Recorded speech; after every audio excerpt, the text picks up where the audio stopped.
students, you are welcome in my online teaching classes. मैं शीशपाल चौहान आप सबका स्वागत करता हूं अपनी ऑनलाइन टीचिंग क्लासेस में। आज मैं बीए पार्ट 1 के लिए उनके lesson language and national identity के क्वेश्चन आंसर्स आप सबके सामने लेके आया हूं। Page number 72, literature and language part 1. The title of the lesson is Language and National Identity, short answer type questions. Exercise 2. Answer the following questions in 1 or 2 sentences each.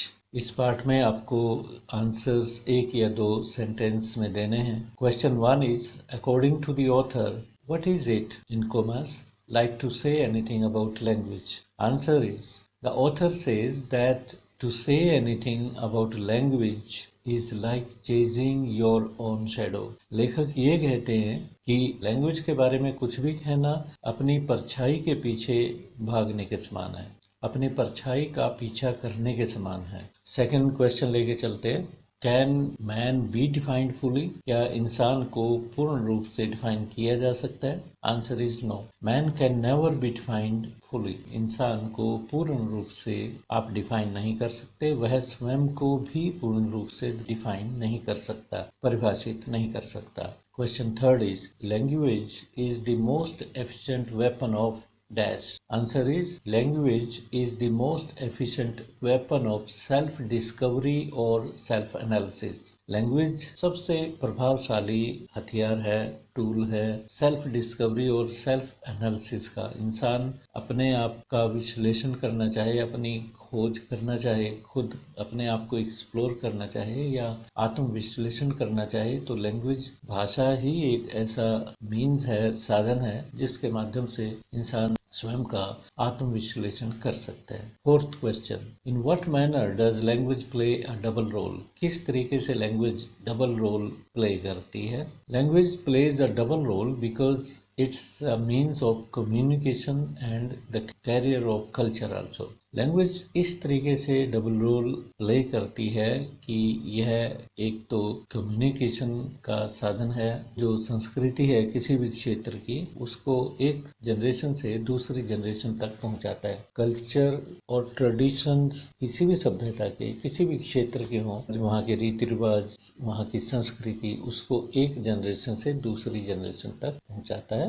और साथ में communication, जो हम वार्तालाप करते हैं, एक दूसरे से बात करते हैं, संवाद करते हैं, तो भाषा उसका एक माध्यम है। भाषा अगर ना हो तो हम आपस में बातचीत नहीं कर सकते, हम आपस में संवाद भी नहीं कर सकते। तो इस तरीके से ऑथर ये कहना चाहते हैं कि लैंग्वेज जो है वो डबल काम करती है, डबल रोल प्ले करती है। मुझे उम्मीद है कि आपको ये बात समझ आ गई होगी कि भाषा डबल रोल किस तरह से प्ले करती है। कम्युनिकेशन का माध्यम है, it's a means of communication and it's a means of transferring cultural and other values of any community. किसी भी कम्युनिटी की, किसी भी क्षेत्र में रह रहे इंसानों की जो भी कल्चरल वैल्यूज हैं, जो उनके ट्रेडिशंस हैं, उनको एक जनरेशन से दूसरी जनरेशन तक पहुंचाती है। नेक्स्ट क्वेश्चन लेके चलते हैं।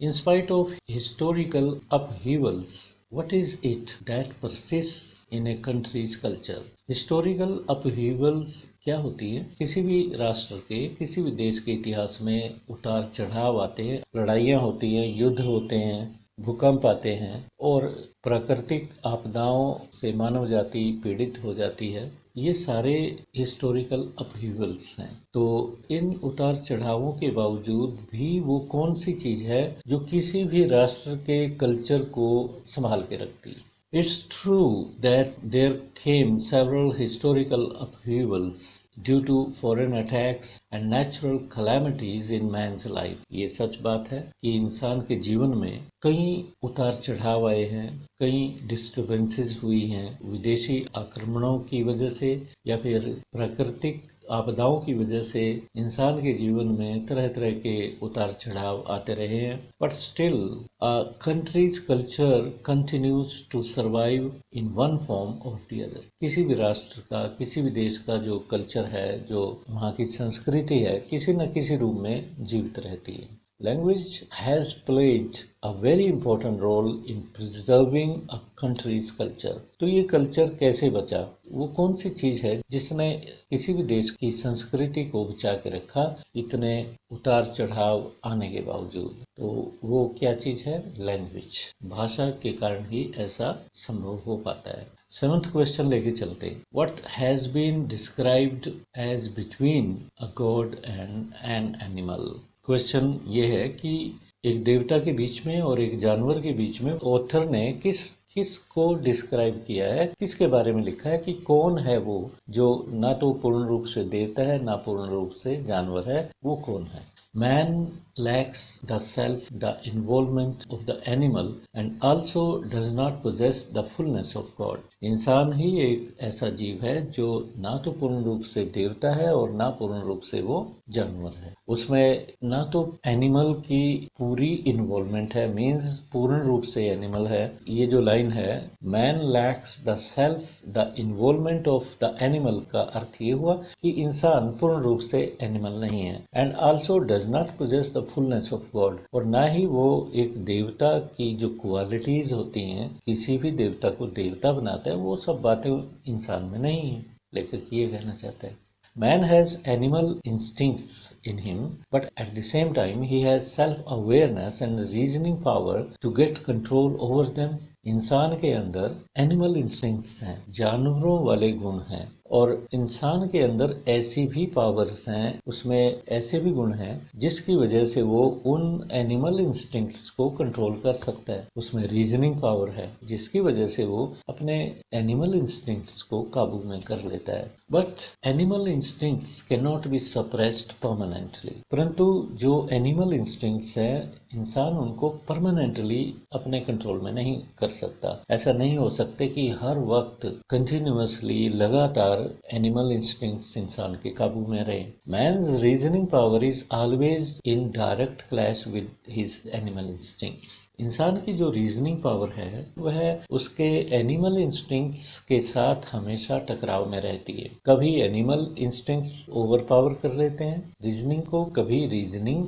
इंसान के भावनाओं को, एनिमल इंस्टिंक्ट्स को ओवर पावर कर लेते हैं। That is why man has been described as between a god and an animal. इसी वजह से इंसान को एक देवता और एक जानवर के बीच का जीव कहा गया है। 8वां क्वेश्चन लेके चलते हैं। Which issue has been dealt with by the author by mentioning the case of the chicken and the egg. Chicken and the egg ये फ्रेज यूज की है ऑथर ने, तो ऑथर ने ये फ्रेज यूज करके कौन सा इशू डील किया है? The author deals with the issue of language and individuality while mentioning the case of chicken and the egg. जब वो chicken and the egg phrase mention करते हैं तो वो लैंग्वेज और इंडिविजुअलिटी के इशू को डील करते हैं, लैंग्वेज के बारे में बता रहे होते हैं, और जो इंसान का व्यक्तित्व होता है कि लैंग्वेज के माध्यम से इंसान अपने आप को किस तरह से डिस्कवर करता है,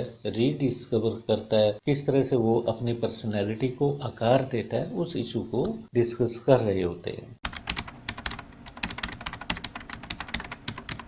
पहला क्वेश्चन लेके चलते हैं। Why does the author say that it may be more appropriate to assert that we are the shadows of language.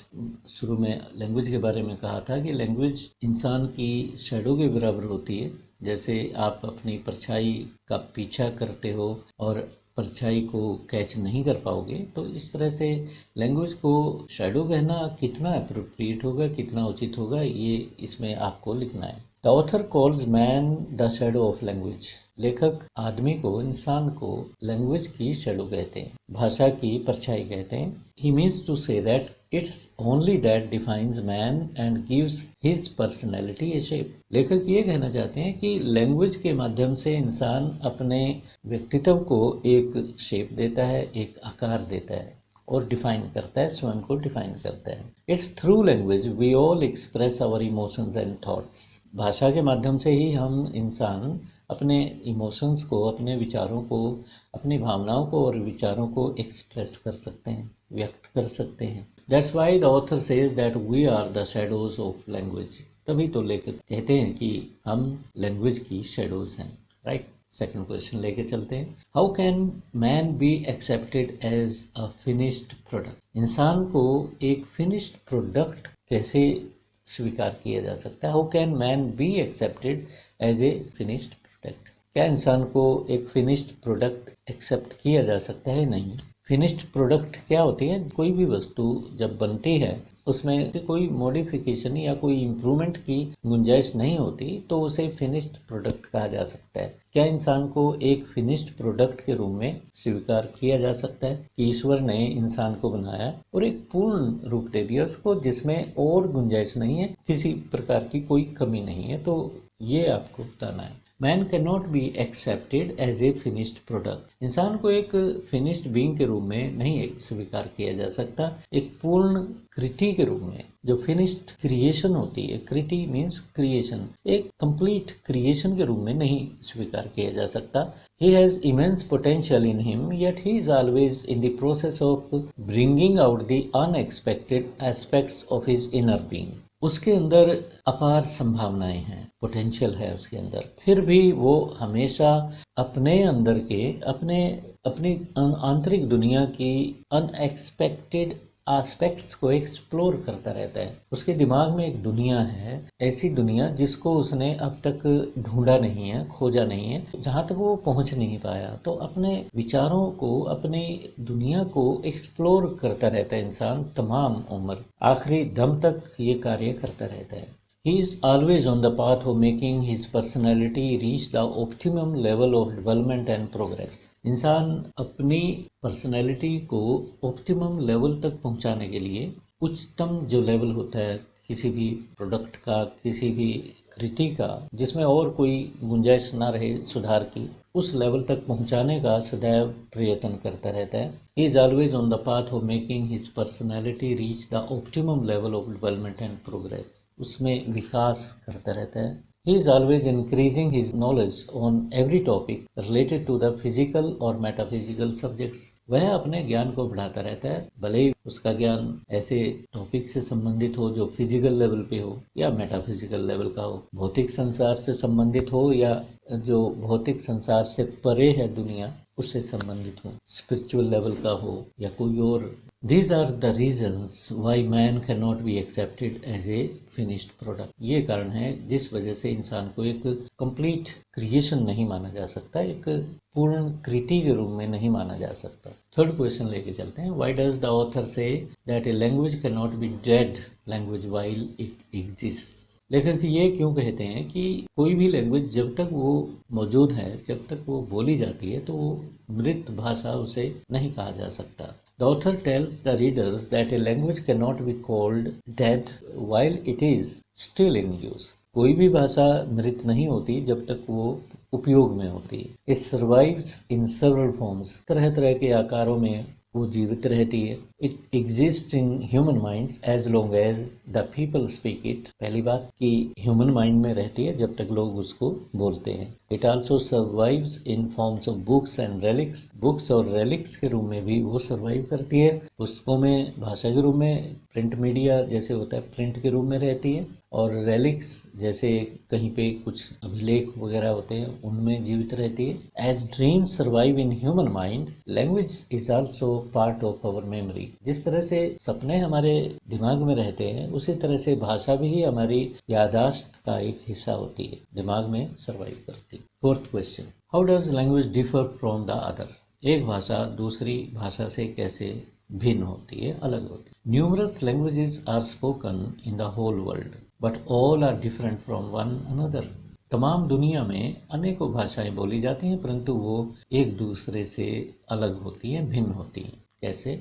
Each language has its own distinct sounds, intonation and meanings attached to the words. प्रत्येक भाषा के अपने sounds होते हैं, symbols होते हैं, intonation होते, उतार चढ़ाव होते हैं, भाषा को ऊपर नीचे करके बोला जाता है और शब्दों के साथ जो अर्थ हैं वो अलग अलग होते हैं। इंग्लिश में अगर कोई वर्ड है तो उसका मीनिंग दूसरी भाषाओं के साथ मेल नहीं खाएगा। तो अलग अलग भाषाओं की अपनी शब्दावली है, अपनी वोकेबलरी है, अपनी स्पीच साउंड्स हैं, अपनी इंटोनेशन है, एक्सेंट है, कहाँ पे स्ट्रेस डाल के बोलना है, कहाँ कम स्ट्रेस डाल के बोलना है, सबकी टेक्निक्स अलग होते हैं। Each language provides to its speakers different visions to look at the whole universe। प्रत्येक भाषा वक्ता को एक यूनिवर्स को देखने का अलग नजरिया भी प्रोवाइड करती है। भाषा के माध्यम से ही ये तय होता है कि हम दुनिया को किस तरीके से देखते हैं। It becomes the expression of not only their thoughts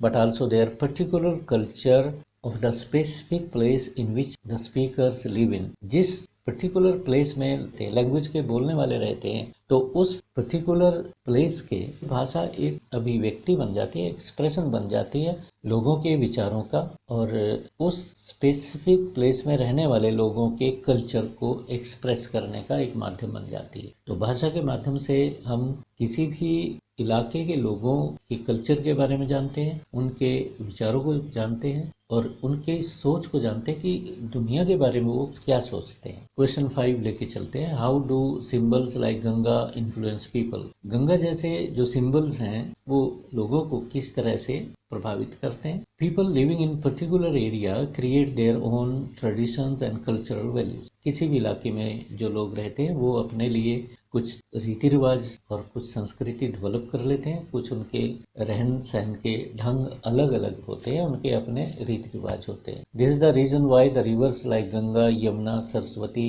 have become sacred for the people of India. यही कारण है कि गंगा, यमुना और सरस्वती जैसी नदियां हमारे देश में, इंडिया जैसे देश में पवित्र बन चुकी हैं, उनको पवित्र माना जाता है। Religious, cultural and mythological values have been added to them. इन नदियों के साथ धार्मिक और सांस्कृतिक और माइथोलॉजिकल वैल्यूज ऐड कर दी गई हैं, जोड़ दी गई हैं। So these rivers have acquired Holi and religious values. इस वजह से इन नदियों के साथ पवित्रता और धार्मिकता जुड़ गई है। That greatly influence the life of people of India. और रिलीजियस और कल्चरल और माइथोलॉजिकल वैल्यूज की वजह से लोगों, यहाँ के रहने वाले लोगों का जीवन भी प्रभावित होता है। तो प्यारे विद्यार्थियों, आज की वीडियो में हमने शॉर्ट क्वेश्चन लिए हैं और सेकंड वीडियो में लॉन्ग आंसर टाइप क्वेश्चन लेके चलूंगा। Till then have a nice day. Thank you.